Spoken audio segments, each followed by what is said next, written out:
Well, when we did that post, and I did one price showing the prices that they were charging, it was like $5,000 for non-demon removal and 10,000 for demon removal. And of course, they decide if it's a demon or not by pictures of your house and everyone in it, which I felt was very wrong too. And as soon as I made that post, it got crazy. All I gotta say is difference between 5,000, 10,000. Everything's a demon. Yeah, that's the problem. And they were the ones deciding. So that post was made. The last time I checked my Facebook, I think it had like 40 shares. It's gotten a lot of attention. A lot of people have found out about that post. I've seen that people did find out who the team was. I'm not the one that named them though. And it looks like their page, their Facebook page, is down. But apparently they do still have 2 ads out there though, which we're trying to get down. And yeah, I mean, it went crazy. We had people contact us asking if we knew who was behind the group, and we did. And we went to people we trusted and, that we personally knew. And one of them is a private investigator, so to say, started investigating them. My team started investigating them. We did find out that they had a criminal record, and that was recent. Um, we found out a lot about these people, and they got exposed, and they were not happy that they got exposed, and they started calling people out. I was one of the main ones they called out, and they did not call me out by name. They just basically said paranormal / trollers / research groups in Tucson, Arizona. Well, I was basically the only one in Tucson, Arizona doing this, and they wanted to do a ghost off challenge. And finally, I broke my silence and I did post on their page. But I was very respectful even then. I said, I can't prove if they can or cannot do it, but no matter what, they should not charge for the service. Well, here's a few problems I had. They wanted pictures of the people in the demonic location with the spirits at the same time. 2, they wanted to know what kind of animals they had. And 3, 30 plus years of experience, and the person was only 33 years old. And they backtracked because in one post they said that they had done like 200 plus of these and had like 30 plus year experience. And in another post they said 20 plus. So they kept changing things, which, does not help the situation if you go and you change things and, people are then like, well, hello, you said this the first time, and now you're saying this. My problem from the beginning was only the fact that they were charging people. I don't care what they're freaking doing. I could care less. It was the fact that people were going to be taken advantage of. That was my issue. And I took to Facebook, I took to Twitter, I took to Instagram, and I made it clear what Tucson Ghost Society stands for. And I'm making it clear right here, right now, on Mysteries Explained, what Tucson Ghost Society stands for. We will never charge a penny for an investigation. We will never, ever charge. I don't care what it's dealing with. We will not charge anything. We will do our best to always help. Now, yes, there is some information we need. And yes, we do have to be concerned about our safety too. So yes, we do research. But we will never charge for that research or for investigating or for evidence review. And after we do all that, we will come back and try our best to help you understand what we understand. Tucson Ghost Society also knows that you never, ever stop learning in this field. You're never an expert. You will always continue to learn. You will always continue to try to figure out things. It's never, okay, I know it, we're done. No, we continue to research, we continue to learn.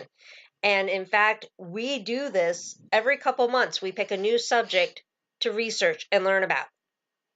And we will continue to do that. We will never stop trying to learn.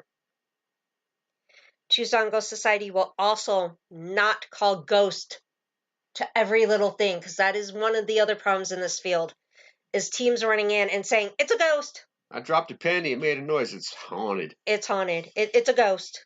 And worse yet, it's a demon. Oh my God, no, not everything is demonic. And from my understanding, demonic is rare. I know all the cases we've been on, which we have done 100 or more cases, we have not ran into anything demonic. Negative? Yeah. Grumpy? Yeah. But demonic? No. So we will not run in and scare the clients and say, you have a demon. Bye. Which some of these teams are doing. You have a demon. Bye-bye. See you later. I do have a demon. You have a demon? Yeah, I have a demon. What's your demon? 4 little girls. 4 little girls. But, that's something else Tucson Ghost Society will not do. We will not yell out ghost to everything, and we definitely will not yell out demon. And another thing that Tucson Ghost Society is going to do is we are going to try to help you solve the issue. And we're going to do this for free. If it's not paranormal, we're going to tell you what we believe it is and how to fix it. Now, this is where Will comes really in handy. Because Will, he is the debunker, and he knows a lot because of his job. Now, explain some of the things that you've realized about some of our equipment even. Oh, it's all faulty. It all has its own quirks and everything that can possibly go wrong. It goes wrong. K2s will pick up energy fields off of static, thunderstorms, you got electricity in the air, you get little, I guess we'll call them vortexes of energy that float around. Set a K2 off. A lot of people call it paranormal. Well, it happens. The Kinect. Everybody's using the Kinect now to get the skeleton stick figures. Well, I've managed to make a skeletal stick figure appear quite a few times without anything being there. Just by playing with it. Tricking it into thinking something's there. A reflection, casting just the right way off something shiny onto a wall will cause it to pick something up and say, hey, there's something there, and make a little stick figure dance. Well, everything's got a flaw. Right. So understanding your equipment is a must. And that's the problem with a lot of these teams, is they are relying strictly on these pieces of equipment, and they're thinking, oh my God, look, the K2 flickered, but yet they're by a refrigerator. Yeah. The bottom line is you can't rely on any one piece of equipment for results. You have to have something to back it up. And have something to back that up. Because the more you have to back up what just happened, then you can start coming to the conclusion this could be paranormal. Or, you know what, I did this, and this didn't happen with this device, and I didn't get nothing over here. I have nothing to substantiate what just happened, and it didn't happen again. So maybe it was a fluke. Either way, everybody that gets into being a ghost investigator or hunter, paranormal investigator, whatever you want to call yourself, one of the things you need to learn is electricity. Because if you don't understand electricity or the basic concepts of it and how electricity works, you're never going to understand the equipment you're using. And learn science. Science is another good thing, because science, I know we all hated it in school, but it taught you why things did certain things. You know, the temperature outside's changing, the building starts settling. It contracts, it expands, it makes weird noises. It's just like you put water in an ice cube tray, you put it in the freezer, you put it in there, it was full. You go to get ice out of it, and it's fuller than what it used to be. Or lower, it doesn't matter, because the molecules slowed down. So these are things you need to take into consideration. You need to learn. You need to get back to what you were taught when you were younger, when your mind was a sponge and would absorb shit. If you let it. If you let it. Because there's more than just walking into a building with a K2, a REM pod, a laser grid, a flashlight, your recorder. There's more to it than just, hey, I got this equipment. Now I'm ready to ghost hunt. No, you're not ready to ghost hunt. You got all the toys. Now you need to understand them. And you need to understand what sets them off and what can cause them to go off. And this is the problem, is people out there, these pop-up groups, as you've labeled them, they're going out there, they're getting, some of them are getting the equipment, some of them aren't even doing that. And they're like, okay, I know it, that these other team charging people aren't doing this to innocent people.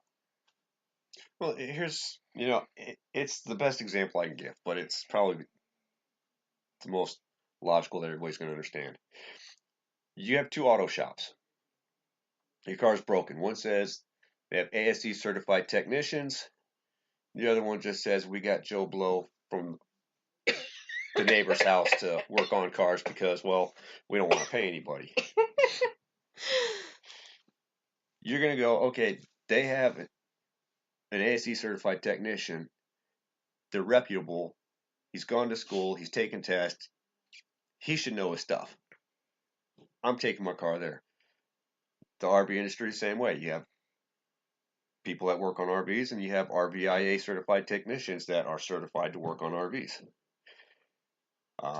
You go to a hair salon, they have to go to beautician school to cut hair. You have a certificate. It wouldn't be that hard to Have a course. Have a course made up of 300 freaking questions that you have to pass. Not with 100%, but you have to pass with some kind of general understanding, and then have so many years under your belt of investigating to be able to consider yourself a reputable investigator. The problem with this field is it's so unknown. So it's really hard to do that, which I get, but there needs to be fundamentals. There needs to be some type of circuit of, you know what, this is what needs to be done. This is what you need to be doing. We all go in with different belief systems. We all go in with, different techniques, but there needs to be one common ground. And that common ground needs to protect the innocent people, the clients. That's what that common ground needs to be set for. And this is what I'm fighting for. And this is why I made that post about that paranormal team, because they were taking advantage of people. Who in the hell is going to be able to afford to pay $10,000 to remove a demon when they call the demon? That guy that freaking gives you a prescription for pain pills.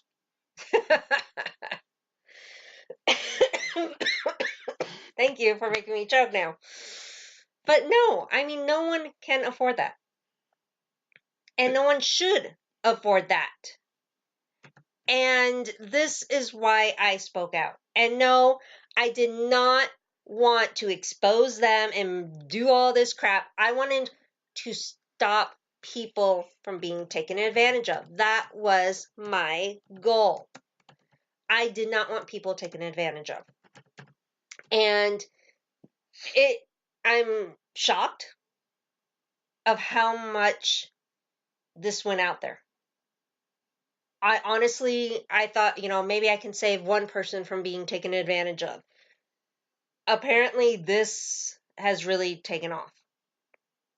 And a lot of people have gotten involved in it now. And that's great. but I want to encourage everyone that is getting involved in this